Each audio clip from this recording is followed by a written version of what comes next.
چترال سے منتخب رکن قومی اسمبلی عبداللطیف اور ڈپٹی اسپیکر صوبائی اسمبلی کا چترال آمد پر والہانہ استقبال کیا گیا۔ پارٹی کارکنان لوور ٹنل تک جا کر ان کو خوش آمدید کہا اور ان کے گلے میں پھولوں کی ہار ڈالے۔ راستے میں جگہ جگہ عوام نے ان کا استقبال کیا۔ اس سلسلے میں دروش میں بزرگ سیاستدان حاجی گل نواز کی صدارت میں ایک تقریب منعقد ہوئی، جس میں نومنتخب اراکین اسمبلی کو نصیحت کرتے ہوئے ان پر زور دیا گیا کہ وہ عوام کی بے لوث خدمت کرتے رہے تاکہ آئندہ بھی کامیابی سے ہمکنار ہو سکے۔ رکن قومی اسمبلی عبداللطیف نے اس موقع پر میڈیا سے بات چیت بھی کر لی۔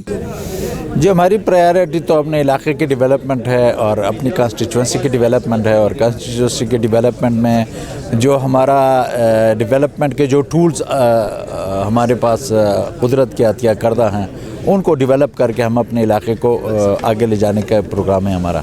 جو بنتا ہے میری کو گورنمنٹ سے گزارش ہوگی کہ وہ چترال کو ترقی دے کے کے پی اور پاکستان کو ترقی دے سکتی ہے، تو اگر تعصب کی سیاسی تعصب کی اینک اتار کے دیکھ لی جائے تو میں کہنا میں کوئی وہ مجھے آر نہیں ہے کہ ہم چترال ترقی دے کے پی اور پاکستان کو ترقی دے سکتے ہیں۔ ان اراکین اسمبلی کے اعزاز میں تحصیل ناظم شہزادہ امان الرحمان کی جانب سے افطار ڈنر بھی دیا گیا، جس میں کثیر تعداد میں لوگوں نے شرکت کی۔ احمد زادہ فاروقی، چترال۔